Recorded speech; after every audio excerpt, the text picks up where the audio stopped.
साथ प्रज्ञा तिवारी। वक्त हो चुका है वीकेंड चर्चा का। देश की सियासत में इस हफ्ते हलचलें थमी नहीं। कभी प्रधानमंत्री नरेंद्र मोदी के जन्मदिन पर बधाइयों की गूंज सुनाई दी, तो कहीं विपक्ष ने इस मौके पर बेरोजगारी दिवस कहकर तंज कसा। यानी एक ही दिन में दो तस्वीरें देखने को मिली। लेकिन इन सबके बीच सबसे बड़ा सियासी धमाका 18 सितंबर को हुआ, जब कांग्रेस नेता राहुल गांधी ने सामने आकर वोट चोरी पार्ट 2 का खुलासा कर दिया। राहुल ने आरोप लगाया कि लोकतंत्र की जड़ों को खोला जा रहा है और चुनाव आयोग बीजेपी के इशारे पर काम कर रहा है। प्रेस कॉन्फ्रेंस में उन्होंने न सिर्फ आरोप लगाए बल्कि सबूत दिखाने का भी दावा किया।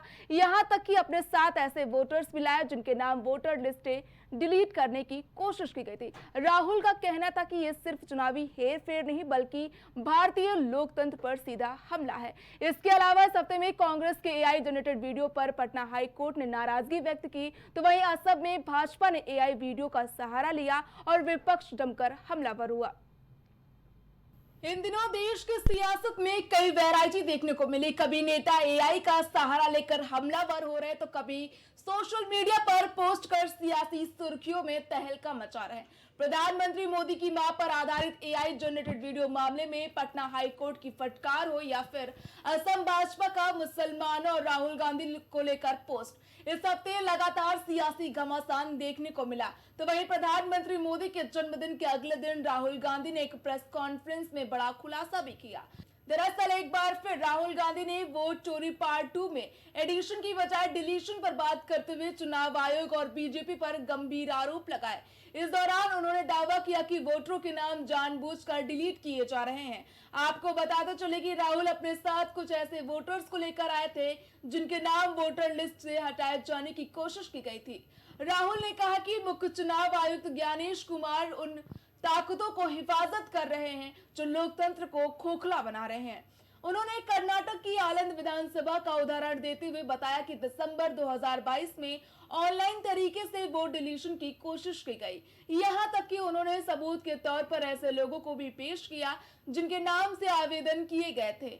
हालांकि चुनाव आयोग का कहना है कि बिना जानकारी के किसी भी वोटर का नाम डिलीट नहीं हो सकता।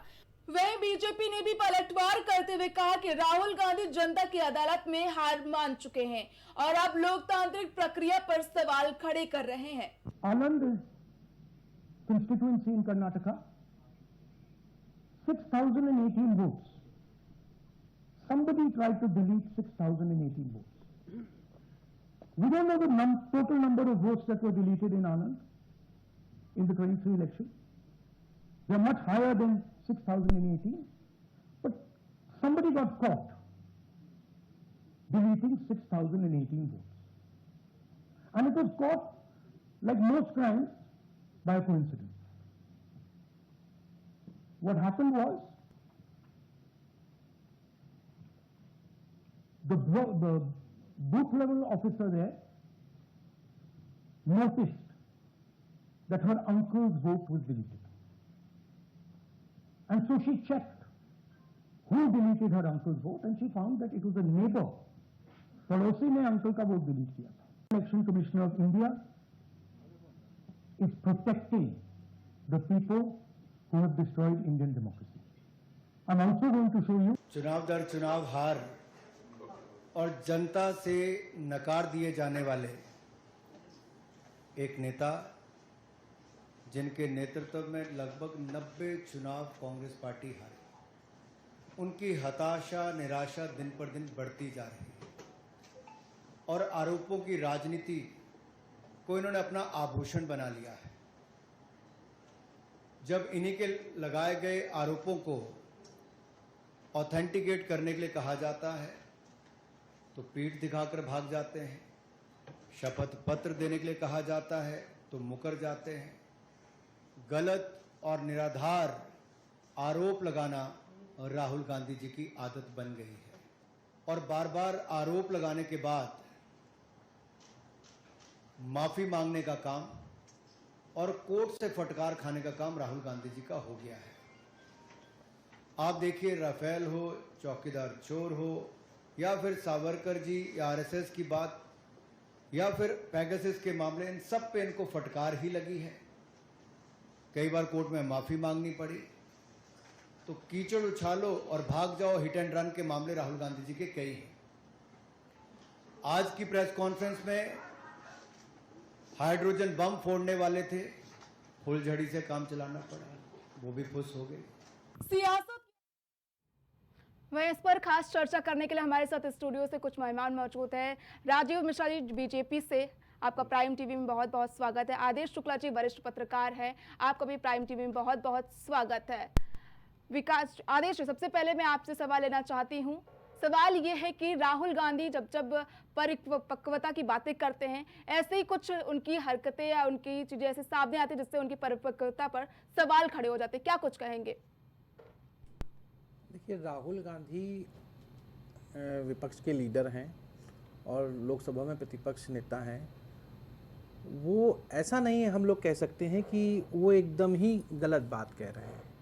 कुछ बातें ऐसी हैं जो वो पहले भी कहते आए हैं, जिसकी वजह से आपने देखा होगा कि राहुल गांधी ने बहुत पहले कहा था जीएसटी रिफॉर्म को लेकर जी। तो, और आज भारतीय जनता पार्टी की सरकार है। भारतीय जनता पार्टी ने परसों से जीएसटी रिफॉर्म का फरमान लागू कर दिया है। तो ये आपने देखा होगा 28%, 18%, 5%, जो भी परसेंटेज थे उनको कहीं ना कहीं रिफॉर्म किया। हमारे साथ पंडित राज शर्मा जी कांग्रेस से प्रवक्ता जुड़ चुके हैं, आपका भी प्राइम टीवी में बहुत बहुत स्वागत है राज जी। ठीक है, जवाब दीजिए आदेश। हाँ, तो ये तो हो गई एक बात। दूसरी बात ये आती है कि फिर राहुल गांधी ने उसके पहले, देखिए आपने देखा होगा कि किसानों के आंदोलन को लेकर बात उठाई थी जी। तो किसानों के आंदोलन को लेकर उन्होंने बात उठाई और वो अपनी बात जनता तक ले गए। उसके बाद सरकार को कहीं ना कहीं एक तरफ मानना भी पड़ा, वो जो कानून आए थे उसमें बदलाव करने पड़े जी। ये हो गई राहुल गांधी की परिपक्वता की बात कि वो जो कह रहे हैं उसको सरकार भी सुनती है। मैं ये नहीं कह रहा हूं कि वो अपरिपक्व हैं जी। उनकी बातों को सरकार गंभीरता से लेती है। अब जिस तरीके की राजनीति चल रही है जी, कांग्रेस के अंदर संगठन की प्रॉब्लम है। कांग्रेस के अंदर जैसे आप उत्तर प्रदेश में देखिए तो संगठन ना के बराबर है। और राहुल गांधी ने जो ये मुद्दा उठाया है, अभी आपने देखा होगा इससे पहले ओबीसी वाला मुद्दा उन्होंने उठाया था जी बिल्कुल, सरकार उस पर भी मान गई। तो मैं तो ये कहता हूं कि राहुल गांधी जो मुद्दा उठाते हैं उसको तो सरकार मान लेती है, तो कोई ऐसी झगड़े की तो बात ही नहीं है, पहली चीज। दूसरी चीज मैं ये कहता हूं कि सरकार राहुल गांधी का जो होमवर्क है वो थोड़ा डिफरेंट हो जाता है कभी कभी कुछ चीज़ों को लेकर। मैं उसमें थोड़ा सा वो रखता हूं कि जिस तरीके से अभी हाल फिलहाल में आपने देखा होगा कि उन्होंने एक वोट चोरी का एक नैरेटिव बनाया है और इसमें कहीं ना कहीं आप देखिए कि उनके साथ तेजस्वी भी हैं, उत्तर प्रदेश के पूर्व मुख्यमंत्री अखिलेश यादव भी उनके साथ हैं। अभी कल परसों में भी उनकी प्रेस कॉन्फ्रेंस हुई थी तो उन्होंने साफ कहा था, देखिए कि वोट चोरी हो रही है। अब सवाल ये उठता है कि अगर वोट चोरी हो रही है तो उत्तर प्रदेश में सबसे ज्यादा सांसद अखिलेश यादव के हैं, उनके सांसद साहब कैसे बन गए? और अगर वो सवाल उठाते हैं राहुल गांधी तो इलेक्शन कमीशन बार बार यही बात कहता है कि अगर उन्हें कोई समस्या है तो वो लिख कर दे। और उसके बाद, अभी बात खत्म नहीं हुई, उसके बाद आपने एक उनका वीडियो देखा होगा तो उन्होंने वीडियो में जर्नलिस्ट से कहा कि भाई मेरा काम नहीं है कि मैं लिख के मैं दूं। आदेश जी वापस आएंगे, पहले मैं पंडित जी से इसका जवाब दे रही हूँ। राज शर्मा जी, ऐसा कहा जा रहा है कि उत्तर प्रदेश में जो है कांग्रेस का संगठन मजबूत नहीं है, राहुल गांधी वोट चोरी का नैरेटिव लेकर लगातार आ रहे हैं, क्या कुछ कहेंगे इस पर आप? अभी आदेश भाई कह रहे थे, और अगर ऐसे विश्लेषक बैठने लगे तो मुझे लग रहा देश का कल्याण होगा, क्योंकि अक्सर मैंने देखा कि विश्लेषक लोग बायस हो जाते हैं। और अगर आदेश भाई जैसे अनबायस विश्लेषक टीवी चैनलों में बैठने लगेंगे, मैं दावे के संग कहता हूं हर राजनीतिक पार्टी को एक बार सोचना पड़ेगा कि जनता के संग गलत काम नहीं कर सकते। आज पहली बार, मुझे बहुत दिनों बाद, पहली बार तो नहीं कहूँगा, बहुत दिनों बाद आदेश भाई मैं आपको सल्यूट करता हूं कि आपकी, मैं कह रहा हूं 100% आपने जो अभी बोला वो बेहतरीन बात बोली और सही बोली। अब मैं आ जाता हूं कि भारतीय जनता पार्टी के, देखिए अभी आपने आदेश भाई ने कहा कि राहुल जी की बातें मानते, क्योंकि मैं दावे के संग कह सकता हूं कि राहुल जी का एक भी बयान ऐसा नहीं हो सकता कि उन्होंने किसी चीज का विरोध किया हो और साल भर बाद उसी के पक्ष में खड़े हों। 2 साल पहले उसका पक्ष लिया हो और 5 साल बाद उसी का विरोध कर रहे हो। जब वो कहते हैं बड़ा ठोक पड़ा, उनकी जो कहते हैं वो मनसा वाचा कर्मणा है, जो बोलते जो सोचते जो कहते उसमें समंजस बैठाल के कहते हैं जी। अब जैसे आज भारतीय जनता पार्टी अभी एक कल से एक कट करके वीडियो भी चला रही है कि लोकतंत्र को बचाना मेरा काम नहीं, जबकि पूरा वीडियो सब लोग अब देख रहे हैं तो उसमें पता चल रहा है कि उन्होंने सिर्फ यही नहीं कहा कि लोकतंत्र जी। हाँ, उन्होंने पूरा कहा कि सिर्फ, जबकि अभी साधारण तौर पे मेरा काम नहीं है लेकिन मैं उस पर भी लगा हुआ हूँ। अब मैं एक ही बात कहना चाहता हूँ, लोग ये कह रहे हैं कि जब वोट चोरी का मसला चले तो चुनाव आयोग कह रहा लिख के दो। जी। चुनाव आयोग ये भूल जाता है वो विपक्ष के प्रतिपक्ष के नेता हैं। अगर उन्होंने कहा तो उनका कोई अपना डाटा नहीं है, ये कांग्रेस पार्टी, आरजेडी, सपा का डाटा नहीं है। जो डाटा है वो डाटा चुनाव आयोग का है। राज्य में आपको रोकना चाहूंगी। राहुल गांधी लोकसभा चुनाव के दौरान संविधान की किताब लेकर चल रहे थे, बोल रहे थे लोकतंत्र बचाना हमारा काम है, लेकिन जब प्रेस कॉन्फ्रेंस करने के बाद उन्होंने कहा लोकतंत्र बचाना हमारा ही काम नहीं है। तो ये दोनों जो पहलू हैं वो अलग अलग हैं। कैसे राहुल गांधी अपनी बात से मुकर सकते हैं? राज्य अनम्यूट कर लीजिए, आपकी आवाज नहीं आ रही है। अब मैं बता दूं, आपने उनका पूरा वीडियो, हाँ, उनका पूरा वीडियो आपने नहीं सुना जी। बिल्कुल नहीं सुना। वो सुन लीजिए, मुझे जवाब देने के लिए जरूरी नहीं पड़ेगा कि मैं जवाब दूं। और आमतौर पे जैसे कहते हैं, जैसे हम यहाँ 4 बैठे हैं तो मान लो मैं कह दूं अरे भाई ये मेरा ही काम होगा कि डिबेट सही तरीके से चले, आपका भी काम है। तो इसका मतलब ये नहीं कि मैं सही तरह से वीडियो को चलाना, ये डिबेट को चलाना नहीं चाहता। अब आजकल एक प्रधानमंत्री जी ने जब चुनाव लड़ा था तो क्या कहा था 2014-2019 में, क्या देश में युवा जो पहली बार वोट दे रहा है जी, क्या इस सरकार को बदलने के लिए मोदी को एक वोट देगा? वो भी तो वही युवाओं से दरखास्त कर रहे थे। आज प्रतिपक्ष नेता भी युवाओं से कर रहे हैं। ये जैन जी एक शब्द मिल गया। अब हम लोगों की एक कमी है ना, पहले किसी से पूछते थे क्या चल रहा का फोक चल रहा है, अब आजकल क्या जैन जी, और ताबे के संग ये जैन जी क्या सब लेना यार, युवा युवा है बस। इससे ज्यादा मुझे तो नहीं लगता कुछ कहने की बात है। तो इसलिए आप चिंता ना करें, भारतीय जनता पार्टी का जो मोह था जनता का, वो जनता का मोह हट गया और किसी भी हालत में देश का युवा भारतीय जनता पार्टी को बर्दाश्त नहीं कर रहा। राजीव जी जवाब दीजिए। राजीव कह रहे हैं कि जो जनता का मोह है भारतीय जनता पार्टी से हट चुका है। आपको लग रहा है कि भारतीय जनता पार्टी से युवा हट गया है।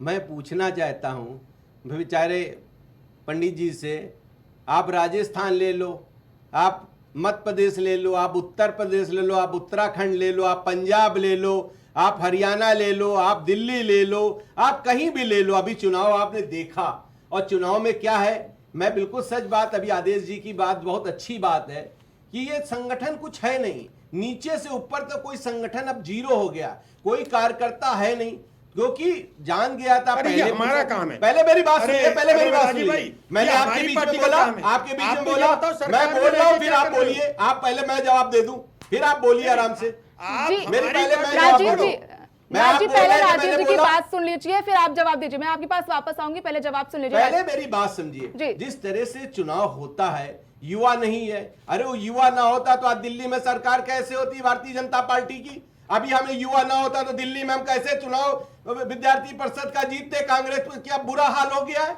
मैं अगर युवा ना होता तो हम कैसे इतनी बड़ी जीत लेके आते अभी विद्यार्थी परिषद की? मेरे पास युवा भी है, मेरे पास संगठन भी है, और मेरे पास जिस तरह से कहते चोर जिस तरह चुनाव चुरा लिया, वोट चुरा लिया। अरे वोट चुरा कैसे लिया आप बताओ ना? जब वो चुनाव आयोग कहता है हलफनामा दो, चिट्ठी दो, तो आप चिट्ठी से भागते हो।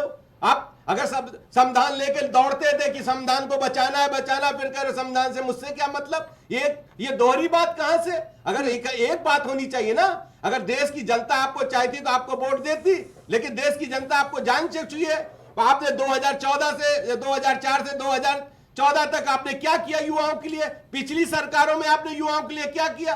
जो भारतीय जनता पार्टी ने युवा, महिला, किसान और जिस तरह से काम कर रही है भारतीय जनता पार्टी की टीम, और जिस तरह से मोदी जी काम कर रहा है, युवा उनके साथ है, महिला उनके साथ है, हर व्यक्ति उनके साथ है। पहली ऐसी सरकार है जो 22,000 गांव में बिजली नहीं आती थी। मोदी जी जब 2014 में बने कि 19 में देंगे, उन्होंने 18 में 22,000 गांव में बिजली देने का काम किया। राजीव जी, भारतीय जनता पार्टी कहती है उन्होंने युवाओं के लिए बहुत सारे काम किए, कई योजनाएं लेकर है, बेरोजगारी पर उन्होंने काम किया है, तो राहुल के जनजी वाले पोस्ट पर इतनी बौखला क्यों रही है? देखिए, बिल्कुल नहीं बौखला रही है। जिस तरह से युवा ये बता रहे युवा नहीं है, युवा नहीं, मैं पूछ रहा था, अभी मेरे मित्र बता रहे जनजी वाले में, मैं आपको बता रहा हूं कि 31,000 आप देख लीजिए आंकड़े, आप देख लीजिए 2097 से लेकर 2012 तक। मुझे राजीव भाई से एक सवाल पूछना है, प्रज्ञा जी। हाँ ठीक है, आपके पास आएंगे। पहले और जिस तरह से युवा काम कर रहे, युवा व्यापार कर रहे, जिस तरह से युवा बढ़ के काम कर रहे, आज युवा ही तो पूरे देश को चला रहे। जिस तरह से महिला युवा किस तरह से चला रही, पहले आप बताइए कहाँ एथलेटिक्स में जब फुटबॉल के मैच हो या किसी के मैच हो, कहाँ भारत का नाम होता था? आज भारत का विश्व पटल पे आ रहा है। ठीक है, ये काम अगर कोई करे तो युवा कर रहा। अभी हमारा गया युवा में अंतरिक्ष करके आया। ठीक है राजीव जी, जब हाँ सवाल कीजिए राजीव, आप सवाल करना चाह रहे थे कुछ राजीव जी से। प्रज्ञा जी, मैं एक बात राजीव भाई से विनम्र तरीके से पूछता हूँ, आखिर भारतीय जनता पार्टी को ये जरूरत क्या पड़ी थी कि चुनाव आयुक्त के खिलाफ किसी भी कोर्ट में कोई नहीं जा सकता? ऐसा क्या रीजन था? मतलब थोड़ा सा पब्लिक भी जाने कि आखिर ऐसी क्या बात है। और उनके चुनाव में आपने सुप्रीम कोर्ट के आदरणीय जज का जो एक रोल होता था वो क्यों हटा दिया? थोड़ा सा इसी पे ही राजीव भाई, हम लोग सभ्य लोग हैं, रोज लड़ लेते हैं, कभी कभी जीवन में राजीव जी जवाब दीजिए। बिल्कुल सही आपने कहा, जवाब होगा, बिल्कुल सही। कोर्ट का बिल्कुल जो चीज कोर्ट का है वो कोर्ट का है। न्याय पे अगर हम न्याय पे गए तो न्याय पे कहीं का भरोसा तो है ना। हमने किसी पे गए तो न्याय का भरोसा लेके गए ना। और जिसपे कोई चिट्ठी दी है, आप तो बदलते क्या बोल रहा हूँ? आप संविधान को लेके जाते हो, फिर संविधान अरे को मैं कहते हो, क्या नहीं पूछ कहते रहा हूँ हो। आपसे? हम तो ये कहते हैं अरे राजीव भाई, मैं क्या पूछ रहा हूँ आपसे? लेकिन आपका तो एक क्या है, कहावत है, आप अगर लेके कोई पूरे से नहीं समझोगे, आंसर भी 2024 में संविधान बचाना है, बचाना है। सवाल को आज समझो कह रहे हो पहले संविधान से मुझसे ठीक है। मतलब क्या नहीं। बातें करते रहते अरे हो ये यहाँ कौन पे? पीढ़ी बात है? ठीक है, सवाल मैं तो आदेश समझो जी के पहले। पास आना चाहूंगी। आदेश जी, और जो सवाल नहीं जब सुन सकता ठीक है, वो राजीव। कभी भी उसका उत्तर नहीं दे सकता। मैंने पूछा क्या जरूरत पड़ी थी आपकी उत्तर कि चुनाव आयोग के खिलाफ एक रिपोर्ट नहीं लिखा? राजीव जी, युवा ने युवा तो आदेश जी का जवाब भी सुन लीजिए। युवा तो जवाब यार, कैसे हम देश को बर्बाद कर रहे हो बड़ा यार। प्रचंड बूथ राजीव जी और राजीव जी, अमेरिका आदेश जी पता का नहीं जवाब क्या-क्या सुनिए। कर रहा है। आदेश जी, मैं इस पर आपको जवाब देना चाहती हूँ। राजीव, जिस तरह से जल्दी छोड़ो, वो बेकार। खराब नहीं राजीव होनी जी, चाहिए। युवा को आप भिखारी कहीं पे बनाने नहीं की हो, कोशिश वो ठीक है। खराब करके ही आप अपनी क्यों नहीं छवि दिया खराब कर दे रहे हो। अरे जो जनता आपको नकार दे रही, हर जगह तो जनता नकार रही है। राजीव को म्यूट कर दीजिए। नकार रहा, ठीक है, महिला नकार राजीव रही, जी। बुजुर्ग नकार रहे, कांग्रेस को ठीक है। सारे व्यक्ति नकारने का काम आदेश कर जी, रहे हैं। आदेश जी, इस पर आप क्या कुछ कहना चाहेंगे? जो राज्य ने सवाल किया बीजेपी से, इस पर आपकी क्या प्रतिक्रिया है? मैंने स्टार्टिंग में कहा था जी, कि राहुल गांधी जो बात कहते हैं उसको राजीव भाई आपकी पार्टी तो मान लेती है। वो तो अच्छे आप- आदमी है तो अच्छी बात अगर कोई होगी तो हम लोग भी तो मानने को तैयार हैं। आप इसमें इतना शर्मा जी के ऊपर क्यों गर्म हुए जा रहे हैं भाई? जब शर्मा जी कोई बात कहते हैं तो मान लिया जाए। तो आपकी बात मान ली जाती है, और फिर आप उसमें उनको क्यों गुस्सा कर रहे हैं? देखिए वो गुस्से भी हो रहे हैं भाई। राहुल गांधी ने पहले, शर्मा जी देखिए मेरी डिबेट ऐसे ही होती है, मैं डिबेट को बहुत डिबेट को बहुत लाइटली और बहुत अच्छे से करता हूं, और मैं कोशिश करता हूं कि आप दोनों लोग भी झगड़ा आपस में ना करें, क्योंकि हमारा कोई, मैं जानता हूं आपको कोई आपस में झगड़ा नहीं है, लेकिन बात समझने की कोशिश करिए। आज जब ये भाई 3-4 मुद्दों पे देखिए मोदी जी माने हैं, ठीक है, अब अगर एक आध मुद्दों पे नहीं मानेंगे तो आप वो सरकार और आप विपक्ष कैसे कहलाएंगे? बात समझने की कोशिश करिए। अभी हाँ, दूसरी अब एक चीज, इंपॉर्टेंट चीज जिस पे बहस होनी चाहिए, बात ये है कि आप लोगों को लोकसभा के बाद आप लोग का ये मेरे ख्याल से चौथा इलेक्शन होगा, चौथा या 5वां इलेक्शन होगा, क्योंकि इससे पहले हरियाणा भी हो चुका, महाराष्ट्र भी हो चुका। महाराष्ट्र और हरियाणा के इलेक्शन में, हाँ, हरियाणा में कांग्रेस अच्छा करती हुई दिख रही थी, लेकिन समस्या क्या हुई, आपके यहाँ फिर वही एक प्रॉब्लम आ गई संगठन को लेकर, चीज़ों को लेकर, और आप लोग आपके हाथ से निकल गई पारी। महाराष्ट्र में भी आपके साथ यही स्थिति हुई जी बिल्कुल। दिल्ली में भी आपके साथ, दिल्ली में आप लोग ठीक से लड़े नहीं, बात साफ है, उसमें फैक्ट बात है, क्योंकि आप लोगों ने दिल्ली में कोई एक होमवर्क नहीं किया जिससे आप लोग लड़ लेते। अब आती है बात बिहार की। बिहार का इलेक्शन जैसे ही निपटेगा, आप ये समझिए शर्मा जी, आप लोग के ऊपर तलवार लटकेगी, क्योंकि आप उत्तर प्रदेश से बैठे हुए हो। और बिहार में अगर आप लोग देखिए, संविधान वाली बात उत्तर प्रदेश में आपकी चल गई थी, आपने एक बताया कि संविधान खतरे में है, और उत्तर प्रदेश में वो बात चल गई, आपकी भी सीटें बढ़ी और उत्तर प्रदेश की जो समाजवादी पार्टी है उसकी भी सीटें बढ़ी। दूसरी बात अब आती है, बिहार में आपका संगठन कितना मजबूत है, बिहार में आप कितनी सीटों पे चुनाव लड़ रहे हैं, और बिहार में अगर आप चुनाव लड़ रहे हैं तो एक चर्चा बहुत चल रही है कि तेजस्वी जी को सीएम फेस कांग्रेस क्यों नहीं कर रही है, कांग्रेस अपनी सीटों को लेकर चर्चा कर रही है। तो बेसिक बात जो आएगी वो ये आएगी कि बिहार का इलेक्शन जीतता कौन है। आदेश जी, एक सवाल और है, नेता प्रतिपक्ष की ओर से कभी कहा जाता है एटम बम लेकर आ रहे, कभी हाइड्रोजन बम लेकर आ रहे हैं, फिर जेनजी का जिक्र करते हैं। ऐसे शब्द जो है नेता प्रतिपक्ष की ओर से कहे जाते हैं, क्या ये शोभनीय है? नहीं, देखिए, विपक्ष का काम है कि सारी बातों को उठाना, और वो अब आप सीधी सीधी बात समझ लीजिए कि देखिए, एक मोदी जी का स्टाइल है जी, और एक नेता प्रतिपक्ष का स्टाइल है, दोनों का स्टाइल है। दोनों के स्टाइल पे अगर नहीं होगा तो हम आप बैठ के आपस में चर्चा नहीं करेंगे।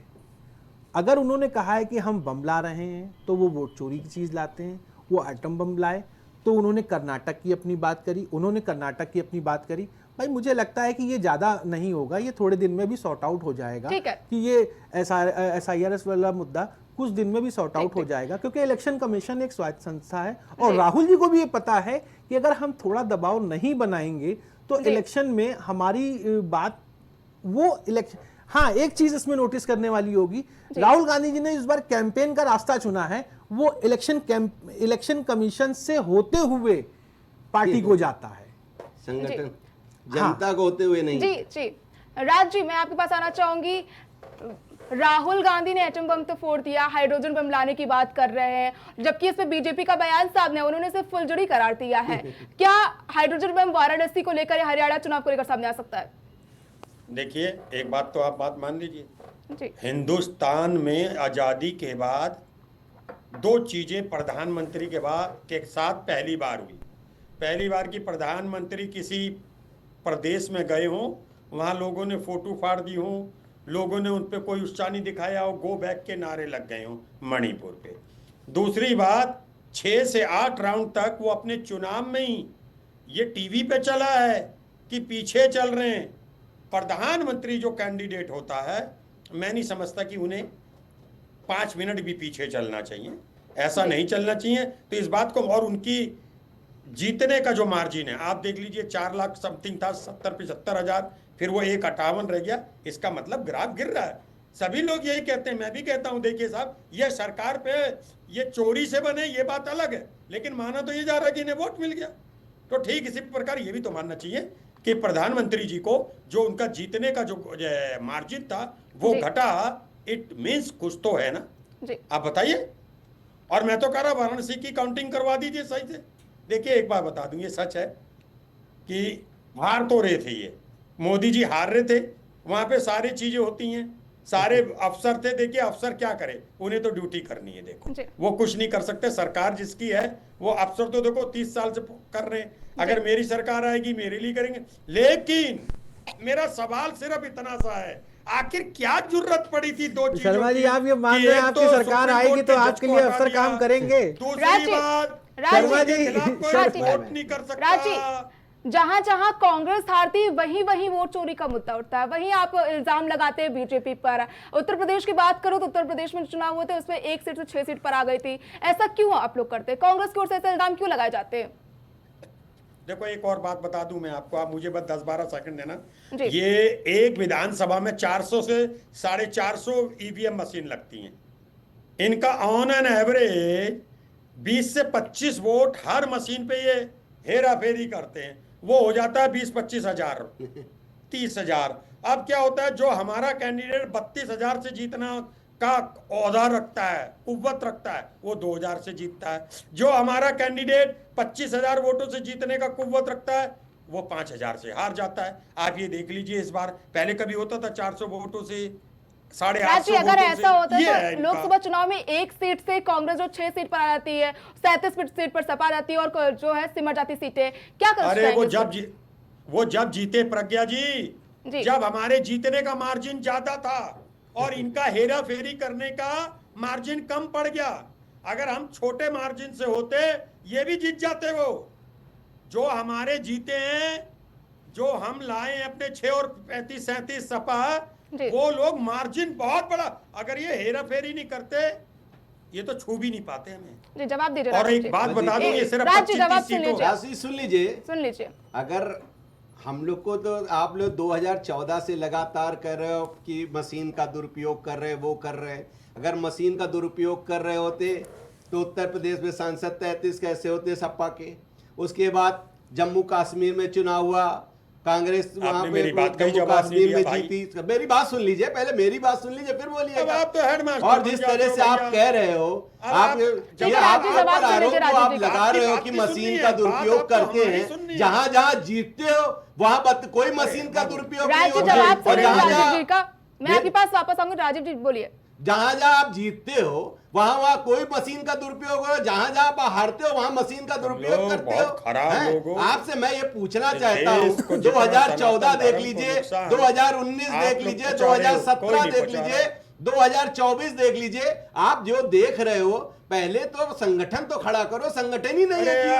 फिर हम बता रहे आपको नहीं है, फिर बार बार पूछ रहा हूं। तो वो पहले आज जिस तरह से रायबरेली के सांसद बनाया, जिस तरह से अमेठी के सांसद बने, कोई काम किया था क्या? अपना पहले देखो। मेरा तो पूरा फूल है, बूथ से लेकर लेवल तक का। आज मैं क्लिक करूंगा उत्तर प्रदेश में 1,67,000 बूथ निकलेंगे। आदेश शुक्ला जी, मैं और सबसे बड़ी बात आपको मैं बताना चाहता हूँ, जब आपके पास कोई काम नहीं है, आपके पास कोई काम, आप जनता के बीच में जाते नहीं, जनता के बीच में हम लोग जा रहे हो, जनता का वोट हमको देना है। दोबारा से आपके पास आऊंगी, पहले आदेश का जवाब। आदेश जी, मैं आपको बता रहा हूँ, फिर आपको बता रहा हूँ, बिहार में भी आप जा रहे हो, बिहार में भी भारतीय जनता पार्टी की सरकार बनने जा रही है। ये आप देख लो, आप मुरंगी विधानसभा चुनाव वो बिल्कुल खत्म हो रहे हैं आपके। बिहार में देख लीजिए, मैं आपको आज डिबेट में कह रहा हूँ, आज तारीख नोट कर लीजिए, 20 तारीख।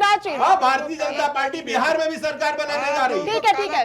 आदेश शुक्ला जी, मैं आपके पास आना चाहूंगी। जेनजी का जिक्र कर रहे राहुल गांधी, उन्होंने पोस्ट किया नेपाल की हिंसा जो हुई थी, नेपाल में अभी जो हिंसा हुई थी, जेनजी ने ही किया था। क्या राहुल गांधी का जो पोस्ट है वो क्या गृह युद्ध की ओर इशारा करे, क्योंकि बीजेपी की ओर से ऐसा बयान सामने आया? आदेश जी, देखिए, राहुल गांधी का जो जेनजी को लेकर पोस्ट है जी, उसमें कोई ऐसी बात नहीं है। उन्होंने जेनजी से अपील करी है।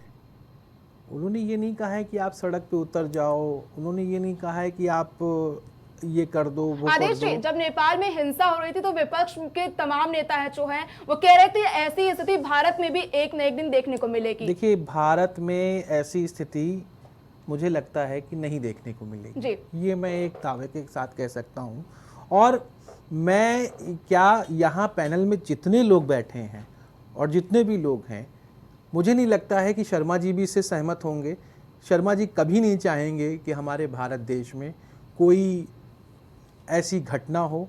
जी। राजनीति देखिए अपनी अलग जगह है, राजनीति करनी है और राजनीति करते रहेंगे, वो एक अलग जगह है।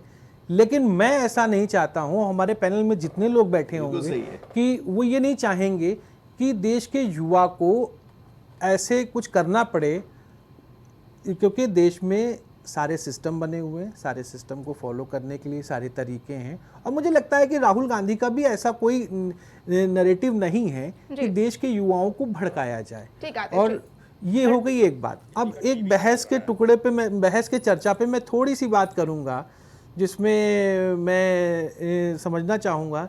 राजीव जी, आप ये बताइए, आप तो लंबे समय से चुनाव प्रबंधन देख रहे हैं, लंबे समय से आपने चुनाव देखा है। मैं 2007-08 से आपको देख रहा हूँ। लखनऊ में आपने कई सीटों को कई बार हराया और मतलब हारते हुए देखा है, जीतते हुए देखा है। तो मुझे ये नहीं समझ में आया कि राज भाई अभी कह रहे थे कि आप लोग के यहाँ मशीन की हेरा फेरी भी आती है। तो हमको आप ये बताइए कि आपकी जब सरकार थी, सिस्टम था, चीज़ें थी, 2017 की बात कर रहा हूँ, तो आप लोकसभा 2 हारे, आप लोकसभा 2 हार गए, और आप क्या कहते हैं, आप क्या कहते हैं, लखनऊ की जो जहां आप रहते हैं, जिस एरिया में, वहां आपने मशीन का कुछ नहीं करा पाए क्या?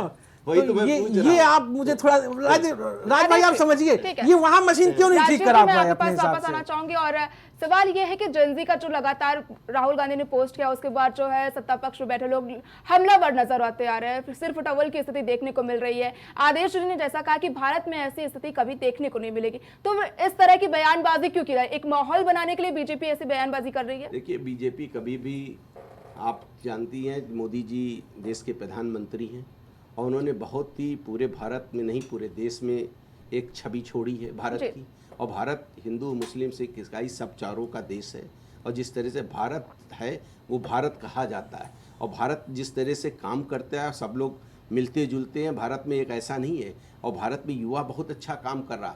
आज हम कह रहे हैं कि 1 अरब 40 करोड़ का देश है, जिसमें युवा आज सबसे ज़्यादा काम कर रहा है। युवाओं ने सबसे ज़्यादा काम करने, वैज्ञानिकों के क्षेत्र में सबसे अधिक काम कर रही, हर जगह पे युवा ने काम करा और कीर्तिमान स्थापित किया है। और जिस तरह से राहुल गांधी जी कहना चाहते हैं, जिस तरह से वो नेपाल की घटना को जोड़ के कहना चाहते हैं, वो गलत है।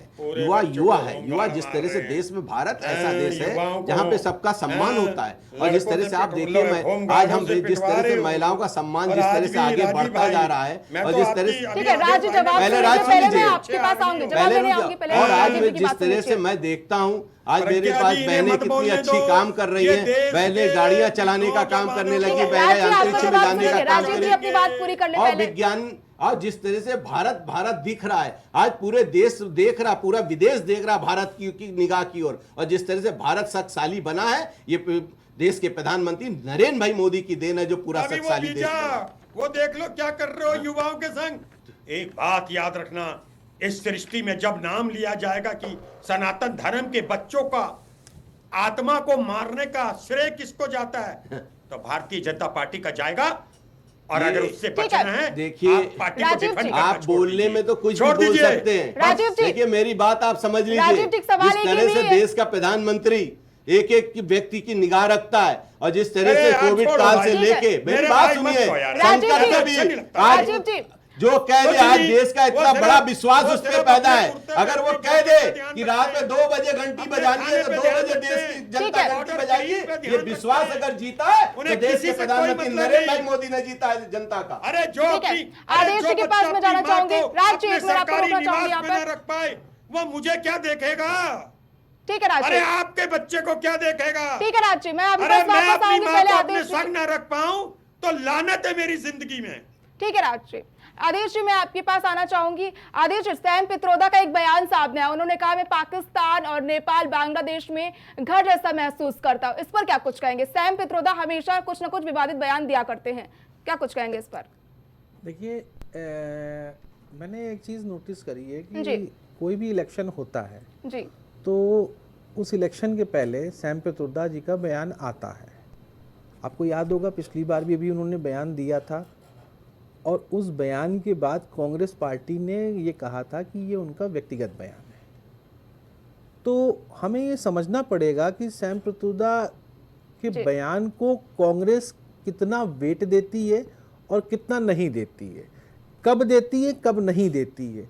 ऐसा नहीं है कि कांग्रेस उनकी जो है बयान को वेट नहीं देती है, मौका पड़ने पे बयान को वेट देती है, और जब लगता है कि उनका बयान हमारे लिए फ्रूटफुल नहीं है, तो उसके बाद वो मुझे लगता है कि उस बयान से किनारा कर लेते हैं जी। ये बात आती है। राज्य में आपके पास आना चाहूंगी। सैम पित्रोदा, जब चुनाव होने वाले होते हैं किसी भी राज्य में, पूरे देश में, तो पित्रोदा जी का एक बयान सामने आ जाता है, कोई ना कोई बयान देते हुए नजर आ जाते हैं। क्या आपको नहीं लगता कि आगामी विधानसभा चुनाव, चाहे बिहार हो चाहे अन्य पश्चिम बंगाल की मैं बात करूं, वहां पर भी विधानसभा चुनाव होने वाले हैं, क्या आपको नहीं लगता आपकी पार्टी को इनके बयानों से नुकसान पहुंच सकता है आने वाले चुनावों में? देखिए प्रज्ञा जी, नुकसान और नफे की बात तो बाद में होगी। जब मेरे देश में सत्ताधारी पार्टी का जो हमारा प्रधानमंत्री है वो बिना कैबिनेट को बताए नवाज शरीफ की बेटी या किसकी प्रोग्राम में जा सकते हैं? मेरे देश के बुजुर्ग नेता पूर्व उप प्रधानमंत्री अडवाणी जी जिन्ना की वहां चले जाते हैं, निश्चित रूप से उन्होंने भी कहा था यहाँ आके सुकून मिला। अगर मैं गलत ना हूं तो उन्होंने भी कह दिया कि भाई उन्हें लगा होगा। हाँ, अच्छा, ये सब लोग कहते हैं, जनता भी तारीफ करती है कभी देश की। पित्रोदा जी के कह रहे हैं कि पाकिस्तान और नेपाल और बांग्लादेश जल रहा है, वहां पर घर जैसा महसूस होता है। इस बयान में क्या मतलब ले? घर जैसा, ये तो हमारे जिनका मैं सम्मान करता हूं, अटल बिहारी वाजपेयी साहब ने कहा था कि आप पड़ोसी नहीं बदल सकते। आज बताइए इसका क्या मतलब है? इसको इंटरप्रेट कैसे किया जाएगा? अरे देखिए, ये तो बात तय है कि अगर मान लो आपस में पड़ोसी अगर सही से रहे, अगर हम मोहल्ले में भी रहते हैं तो टेंशन नहीं होती है। अब पता लग रहा मेरे पड़ोस में मेरी नहीं पट रही, सुबह निकला मूड खराब हो गया, तो ये इतनी बड़ी बात नहीं है। हर आदमी कहता है हमारा बच्चा कनाडा में। आज का जो दौर चल रहा है नेपाल, बंगाल और बांग्लादेश और पाकिस्तान में, वहां पर घर बसाना चाहेंगे ऐसे हालातों में आप? मैं बता दूंगा आपको, सारे जहां से अच्छा हिंदुस्तान हमारा। मैंने तो देश के लिए जिया हूं, देश के लिए करा है, देश के लिए जीता हूं। मुझे भारत अच्छा लगता है। अब मेरा बच्चा बाहर है तो मैं उससे पूछता हूं, लीजिए मैंने, और कैसा लग रहा है? बस सब ठीक है, जैसा इंडिया है वैसे यहाँ है, यहाँ काम को। तो अब वो ऐसा नहीं कि इंडिया उसने कह दिया अच्छा है तो उसे भारत से प्यार नहीं है, ये नहीं होता भाई। अरे मिट्टी से प्यार है भाई। आप देखो, बहस के लिए तो कुछ भी कर दिया तो जाए। बच्चे को लेकर मैं कहता हूं देश में आगे के लिए आप पाकिस्तान भेज सकते नहीं हैं, क्योंकि पाकिस्तान के हालात किसी से छिपे नहीं है। भाई एक बात तो सुनो ना, मुझे तो ये टेंशन रहती है मेरे प्रधानमंत्री अचानक ना पहुंच जाए, इन्होंने क्रिकेट खिला दिया। एक बात याद रखना प्रज्ञा जी, क्रिकेट खेल के उन महिलाओं की, वो महिलाएं 14, 15, 22 नहीं थी, वो 140 करोड़ लोगों का प्रतिनिधित्व करती थी। उनकी पतियों की चिता ठंडी भी नहीं हुई। और आपके नेता यहां कहते हैं ना ना वो खून और पानी बात हुई थी, क्रिकेट की नहीं हुई थी। वो एक है, मैं कोट करता हूं राकेश, वो अच्छे आदमी लगते थे मुझे, मगर not at the cost of sindoor. आप कह रहे हैं कि क्रिकेट के बारे में कोई बात नहीं हुई थी। और एक और बात कहता हूं, 2019 में अमित शाह जी का बयान था कि आईसीसी को पाकिस्तान को निकाल देना चाहिए।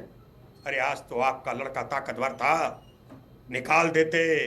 अरे आने वाले नौनिहाल, आने वाले वो बच्चे जो अभी 22, 23, 24, 25 साल के हैं, आप लोगों को दुआ देते। सिर्फ सट्टे के कारण, सिर्फ सट्टा खिलाने के लिए देश की आत्मा को बेच रहे हो। मैंने उस दिन भी कहा था प्रज्ञा जी कि अगर मैच खत्म नहीं हुआ, कैंसिल नहीं हुआ, मैं कह दूंगा कि मेरे प्रधानमंत्री भारत माता के सपूत कहलाने लायक नहीं है। राज्य 1 अक्टूबर से नया नियम लागू हो जाएगी कि ऑनलाइन गेमिंग पर जो है सरकार बैन लगाने जा रही है, प्रतिबंध लगाने जा रही है। क्या कहा आपने? ऑनलाइन गेमिंग पर प्रतिबंध सरकार जो है 1 अक्टूबर से लगाने जा रही है। अच्छी बात है जी, अच्छी बात है, मैं अच्छी बात है। राजीव जी के पास आना चाहूंगी। राजीव जी, गुड़ खाए और गुलगुले से परहेज, एक खून और पानी एक साथ नहीं बह सकते, ऐसा कहा जा रहा है। लेकिन क्रिकेट मैच पाकिस्तान के साथ क्यों? सरकार का फैसला ये क्यों? ये पूरे देश का नहीं, पूरे विदेश का भी होता है। सब लोग मिलके एक आईपीएल बनाए, उसको भी खेलने का। देखो राजीव भाई, ये बात मेरी बात सुन लीजिए। राजीव भाई, पहले मेरी बात सुन लीजिए। बोलने दे और आईपीएल, और जिस तरह से पूरे देश का एक आईपीएल बना, पूरे देश में खेला जाता है, उसमें आप नहीं खेलेंगे तो आपके मार्क्स कम होंगे। और जिस तरह से आपने देखा जो मैच हुआ, और मैच होने के बाद जिस तरह से हाथ नहीं मिलाया भारत माता, जीत का श्रेय किसको दिया? अरे घर का कोई बहुत अच्छी बात बता रहे हैं। मिशन सिंदूर को देने का काम मेरे खिलाड़ियों ने किया, भारत के सपूतों ने ये काम करके दिखाया और पाकिस्तान से धूल चटा के दिखाया। आज ये आप कह रहे हो, आप ये छोटी छोटी बात कर रहे हो, लेकिन मैं आपसे कह रहा हूं जिस तरह से डिस्ट्रॉय हो चुका और जिस तरह से मेरे कप्तान ने हाथ नहीं मिलाया, चेहरा नहीं दिखाया, उन्होंने जाके वहां बैठ गए कि हम दूसरा मैच नहीं खेलेंगे। और ये काम अगर कोई कर सकता था तो भारतीय खिलाड़ी कर सकते थे, भारत के वीर सपूत कर सकते थे। एक और जवाब दे दो। ठीक है, वो दुबई और वो में बड़ा कह रहे हैं, अब धमकी दे रहे हैं, सऊदिया क्या है, अभी आज पूरी पड़ गए। मुझे एक बात का जवाब दे दो राजीव भाई, क्रिकेट खेलना क्या आपको व्यक्तिगत कह दो, आपको अच्छा लगा हाँ या ना कह दो। देखिए मैं चुप हो अच्छा जाऊंगा लगा, भाई। क्रिकेट खेलना चाहिए, देश के लिए खेलना चाहिए, पूरे विदेश के लिए खेलना अरे चाहिए। बैक और टकर की बिल्कुल बातें जिस करते हो तरह यार। से काम हुआ, बैक भाई, बिल्कुल अभी आदेश भाई कह रहे थे आपने आदेश इलेक्शन भाई लड़ाए। जो कह रहे हैं ठीक ये है, दावे लेकिन के मैं संग आपसे कहता कह रहा हूँ आप- पूरी आप कंट्री कुछ के नहीं। भी ये एक होता है, बात ऐसा याद नहीं होता है रखिए, कि क्या आप है? ये करना इस चर्चा को खेलो आने यही वाले समाप्त टाइम करेंगे, में समय राजीव हो चुका भाई है। लोग ठीक है। आपको कंचे से मारा करेंगे। ठीक है, लोग राज- कहेंगे ये राज जी। राजीव वही जा रहे हैं जो जब देश बर्बाद हो रहा था, देश का युवा बेरोजगार हो रहा था, तो ये कोई- उस पार्टी को ठीक है, डिफेंड कर रहा राजीव था जी और राज जो जी, ठीक है। देश को बर्बाद कर रहा था। 2000 आज प्यारे राज शर्मा जी 2004 से 2014 तक आपकी सरकार थी। 10 साल में किसान मरता था, आग लगा लेता था, भुखमरी होती थी पूरे देश में। ठीक है। आप क्या बात कर रहे क्या हो? हो गया? जित युवाओं आपके में की जिस बताओ। तरह से आप बताओ देखो ना, किसान की रिकॉर्ड आय देख लो दुगनी आप, हुई जिस हो। तरह बताओ से युवा किसान की मरता आय था, दुगनी हुई हो। नौकरी नहीं बताओ। होती थी। अरे आपको अरे आज किसान- आप बता किसान रहे हो को जिस ठीक है। 22 साल से तक कह गांव दिया। में बिजली नहीं आप आती लोगों थी, ने उग्रवादी तक आज कह वो दिया। कहता है आप बुजुर्ग राजीव ये जी। बात- तक कह दिया। नरेंद्र मोदी आ गए तो बीबी का चमचमुआ चेहरा भी देख रहे हैं। ठीक ये है, काम राजीव अगर लोगों किसी की राजीव जी, ने जेल राजीव है, जी, जेल। चर्चा को आगे नहीं बढ़ा आप सकते। लोग- राजीव आप जी, लखनऊ राज जी, में दुपट्टा चर्चा को इस जेल तरह आगे नहीं जाओगे। बढ़ा सकते, आपके नेता समय का बिहार अभाव में है। जाएंगे। ठीक है, You चर्चा को यही all रोकेंगे। are will be the behind the bar. आप लोग को जेल जाना है और ठीक है, बेहतर है आदेश जी सुधर का मैं जाओ। फाइनल कमेंट इस पे ले लेती हूँ, वरना रिएक्शन जेल दीजिए। से डिबेट करने आदेश आना जी, पड़ेगा। आप इस पर प्रतिक्रिया दीजिए अपनी। देखिए डिबेट कई मुद्दों पे थी जी। और जो डिबेट का एंड है उसमें सब भाई देखिए राज भाई कह रहे हैं कि आपको जेल जाना पड़ेगा, आप सतर्क रहिए, है ना, आप कोई ऐसा काम ना करिए। और शर्मा जी आप भी पहली चीज़ तो ऐसे कोई काम ना करिए जो ये सत्ता में बैठे हैं, जो आपकी बात बुरी लग जाए तो आपको कहीं जेल जाना पड़ जाए। मैं ऐसा कुछ नहीं चाहता हूँ। सीधी सी बात है, डिबेट को ठीक है नॉर्मली रखा जाया करे, बहुत ज़्यादा झगड़ा ना किया जाया करे। और जो मुद्दे हैं, चाहे वो जेनजी का मुद्दा हो, चाहे वो राहुल गांधी का बेरोजगारी का मुद्दा हो, राहुल गांधी का क्या कहते हैं ये इलेक्शन कमीशन को लेकर हो, इन सभी मुद्दों पे हम लोगों को ये देखना पड़ेगा कि आगे चल के ये मुद्दा कितने दिन तक आगे चलता है और बिहार में इसका क्या इम्पैक्ट आता है, जी, बिल्कुल। ये डिपेंड करता है ठीक है, कि बिहार के इम्पैक्ट से इसको देखा जाएगा। और बिहार के इम्पैक्ट से ही जो जिम्मेदारी तय होगी वो राज भाई आप पे भी तय होगी, राजीव भाई आप मेरे पे पर भी तो तय तय ही होगी। और दोनों पे तय होगी कि अगर वहां कांग्रेस अच्छा कर ले जाती है तो राज भाई और कांग्रेस राजीव को भाई, सीटी कहाँ दे ठीक रहे, है। 10-5 भी नहीं दे अब रहे। वो डिपेंड करता है, वो ठीक है, पार्टी आदेश के जी। ऊपर का मामला है ना, आप भी दे पाते हैं। ठीक है, राजीव भाई आप ननद मत बनो यार। राज जी, गांव ठीक की है। वो अब देखना यही जो होगा कि चौराहे में विधानसभा बैठ के चुनाव बिहार में यही होने कह रहे वाले हैं। हैं, किसकी लड़की तो कहाँ उसका गई? नतीजा क्या तेजस्वी देखने कह को रहा था मिलेगा। 5 सीट पे कांग्रेस कब्जा नहीं तो आप हटे। सभी का आप सभी मेहमानों का हमारे साथ जुड़ने के लिए बहुत बहुत धन्यवाद। आपको बता दें कि जो है वोट चोरी का मुद्दा और सैम पित्रोदा का बयान इस समय राजनीतिक गलियारों में सुनाई दे रहा है। फिलहाल के लिए वीकेंड चर्चा में इतना ही। देखते रहिए प्राइम टीवी।